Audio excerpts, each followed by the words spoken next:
Welcome to Becky, welcome to the Mayor. Really grateful that you can come along this evening and support this great cause. My name is Chris Hill. I'm the founder of this charity. It's the Rob Hill Foundation. You find us online, robhillfoundation.org. If you haven't picked up one of these leaflets, this is the leaflet which will teach you about the charity. We also have our free 7-day beat addiction plans, which I'll talk to you about in a moment. And we've also got little posters, so if anyone wants to take a few posters and put them somewhere where people might be able to read them in community centres and churches, we would really appreciate it, because most people that come to us come from word of mouth. And so what that means is that as we help someone overcome either a mental health condition, be it an addiction, or even homelessness. We work a lot with homeless people. They then go and tell someone else. And when that person tells someone else, they go and tell someone else. And that's how this thing works, and that's how charity works. And you know, the more that we can talk about stuff, and this is why because we've been open since how long?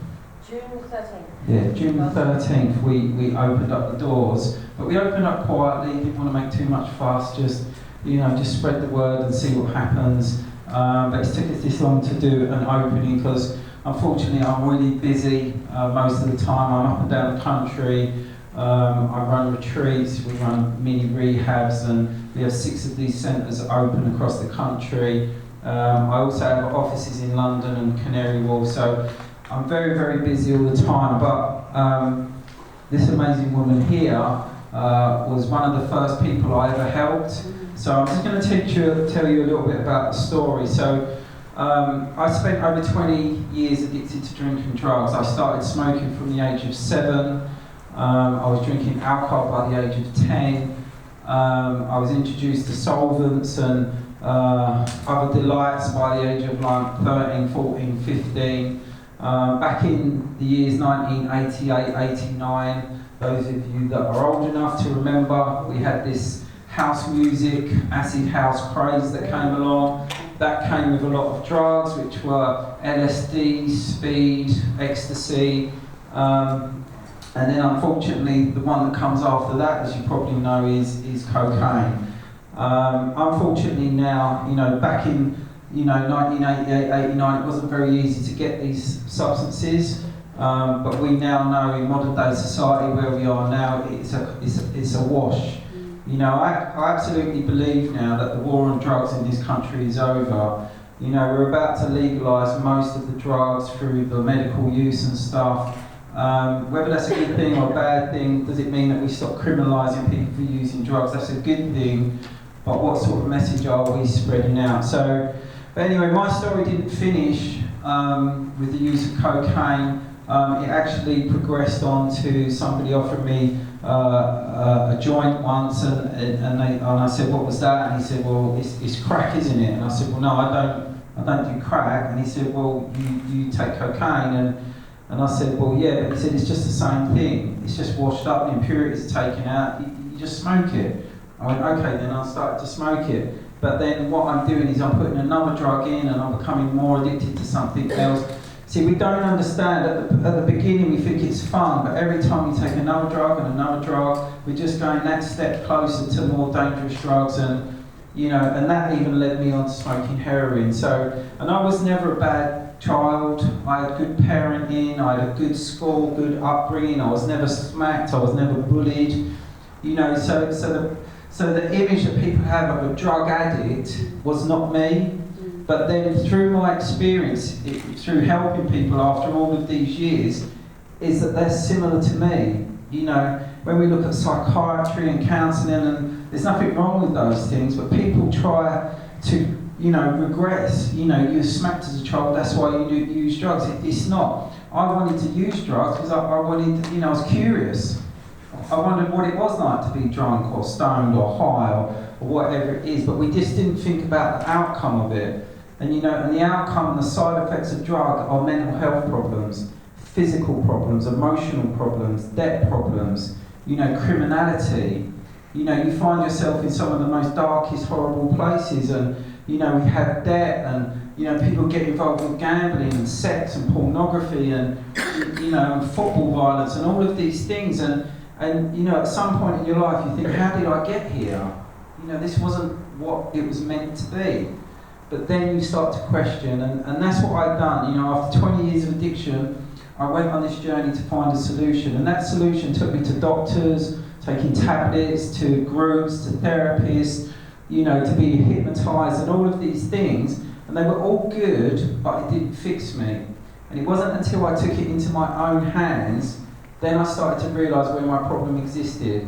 Because this is me consciously now talking to you, and you're all nicely consciously listening to me. So this is me, the conscious self, the decision maker. But what sits behind me and sits behind you as well is your mind. Now your mind is working independently to you consciously. Now if this is the first time you've ever heard that, you're probably thinking, what do you mean? No, this is my mind, this is me. But there is a separation going on. Whilst I'm here talking to you, having this conversation, my mind is making sure that nothing's going to fall on my head, I'm not going to fall over this desk, I'm not going to embarrass myself in front of you, and it's telling me, what time we're going to be out there and we're going to get some dinner. Does that make sense? So there's all of these things going on in the background whilst I'm talking to you. So what that means is the mind and even the physical body, which, is talking to us as well, because my mind is always telling me when it's time to eat or time to sleep or time to drink. Even though I choose, I'm only choosing because of an emotion that's being presented to me. Now the unfortunate part that we've got is that when we put an addictive substance in, it connects to that survival mechanism. See, we actually put in additional hungers. When I smoke a cigarette, I'm putting in nicotine. That nicotine goes in and creates an additional hunger. The only way to get rid of that hunger is I have to smoke another cigarette. That is what addiction is. So when we put cocaine in or alcohol in or some other substance, then all of a sudden all I'm now doing is fulfilling all of these additional hungers. Now for most people it's never a problem. We all socially drink or socially eat biscuits and cakes and whatever you might do. So for most people, because they've not pushed the boundaries of their actions, it never becomes a problem. But for someone like me, who's quite strong-willed, and that's what I find with anyone that has an addiction. I've never seen a weak-willed person that has an addiction. They're always strong-willed people, because you have to be to actually, sustain an addiction. To deal with the side effects of the drug, to have to keep fulfilling it. So I've never met a weak-willed person, but through, again, that understanding of me, the conscious self, I want to stop my addiction, but my mind and body saying, but we enjoy it on a Friday night, or what about our friends and how, we're not going to fit in if we don't smoke or drink or eat certain foods. But it was me, I wanted to change. And when I realised that this was my problem, then what I'd done is I opened up a dialogue and I started to speak to myself. Now you might think, oh my God, now you're a bit crazy because if you talk to yourself. But hands up if you talk to yourself. Yeah, it would be everyone, yeah? Because if you're not, you're probably going to not really understand life too much. So we're always talking to ourselves. Before I came here, I was going, right, I've got my keys in my phone, what did I do in my bag? So when I'm asking myself questions, my mind's saying, well, the keys are in your pocket, your bag's over there, and you're late. Yeah? I know there's no voice, because if you've got voices in your head, you need to go to hospital as soon as possible. But they're thoughts, aren't they? When you ask yourself a question, your mind will give you an answer, but it tells you through thoughts, feelings, and emotions. So the more you start to understand the system, the more you can understand the addiction or the behaviour. And once you understand that you're not your thoughts and feelings, then you can go back in and change it. And that was the process that I used to end a crack addiction, a heroin addiction, alcoholism. I used to smoke 40 cigarettes a day. Even down to a sugar addiction that I didn't even understand sugar addiction. I love cakes and biscuits and chocolate and all of that. But when I got rid of all my addictions, all I was doing was craving food. So in the end, as much as I love it, I don't want to be thinking about food all the time, so I just got rid of it. And this isn't a group where we get rid of all addictions. People come to us and they say, I enjoy drinking alcohol, but I don't like doing cocaine. So what we do is, okay, we can reprogram, we can help you reprogram your mind where you can get rid of cocaine and still enjoy a social drink. And that's what we do. So even though, we help with so many different addictions, we're not anti anything. You know, if someone wants to drink, it's fine. If someone wants to recreationally take drugs, it's fine too. We're not here to judge, or we're here to teach a simple model. You know, I was saying to someone earlier, I'm a teacher. You know, I'm a mentor. You know, people come and I teach, and then that person takes the book away, and then it's up to them what they do with the information.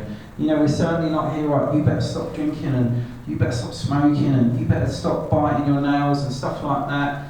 You know, it's just education, and the more that we can educate, the more we're actually going to get through this and out the other side. You know, I was in a secondary school today teaching, you know, years 7 and 8, just this very simple program, you know, and I've been teaching through schools, and the other day this school mum messaged me. She said that you came into our school today, you've done a talk.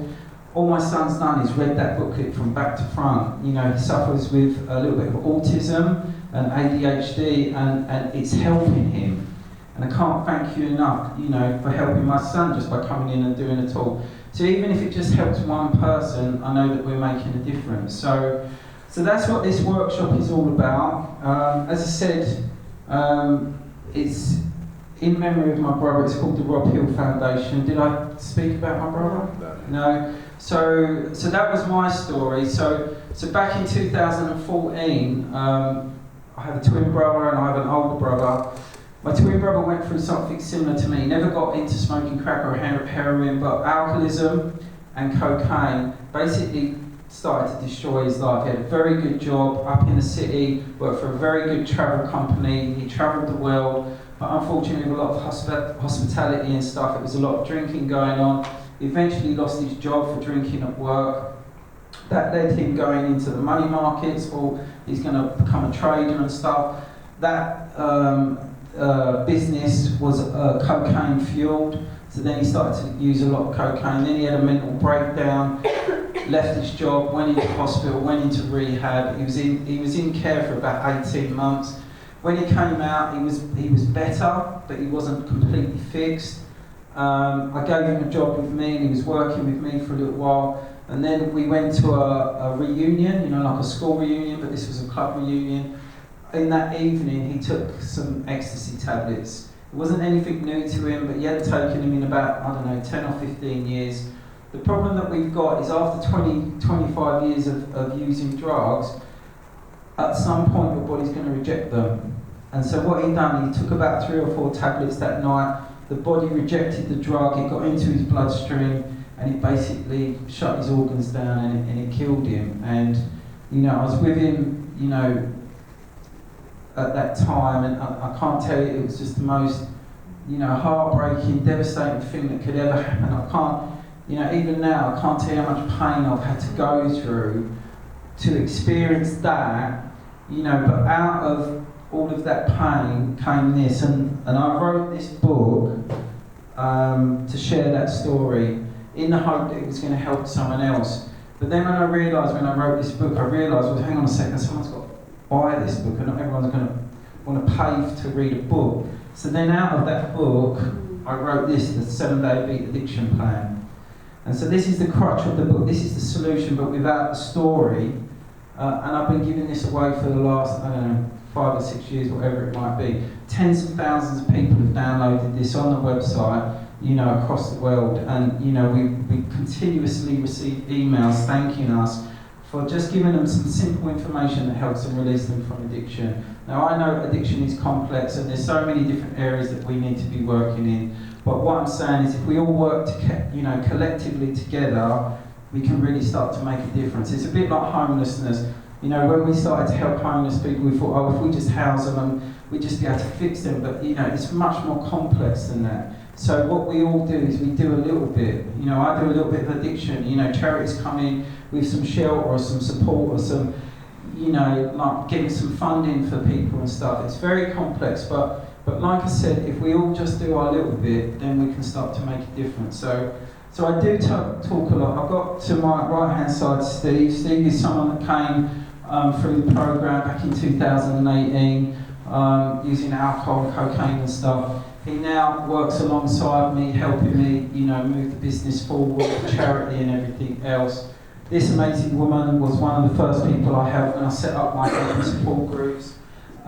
She came to me. She's going to share a story in just a second. I know I talk a lot, but she can share a story with you. But now she runs this workshop, and we have 6 of these foundation workshops set up across the country. This one here in Hastings, we have one on the Isle of Wight, we have one up in York, we have one in Sidcup, one in Maidstone, one in Basildon in Essex, and you know the hope is to have one in Manchester, Birmingham. You know, let's just hit every single town, but it costs money. It was trying to, you know, we're working like how much one of these places costs. It costs us around £2,000 a year to run this. So, but now we're a registered charity, which we registered about a year ago. Now we can start funding and raising some money. So if you go onto the website, robhillfoundation.org, you'll see ways that you could help us and sponsor us, and we have fundraising packs and that. So I'm going to hand over to Becky. She's crapping herself here, so thank you very much, yeah.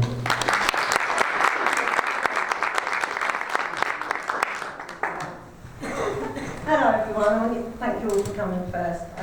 Like Chris said, I first met him back in 2016 in June.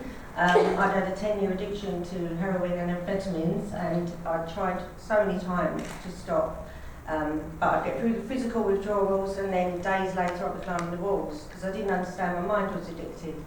So I met Chris just in the nick of time, and I went through his program. In less than 2 weeks I was off the drugs. A month later, I quit the smoking. With all these things changing, I come to realise I was living in a very toxic environment, so I moved my daughter and myself down here, and that was in 2017. And I've used the self-talk process to get through so many issues. You know, even when I come here, it was such a hard adjustment that if I didn't know how to use the self-talk, I think I could quite easily gone back round the pub or done something to manage the emotions I was feeling. But, you know, things, I used this and time went on, and last year I started up this workshop. It was on the 13th of June, which was almost 3 years to the day that I first met Chris. So I'd like to thank you for the opportunity to run this workshop, and I'd like to thank you for coming along and for everybody's support, and, so we can help others. That's it.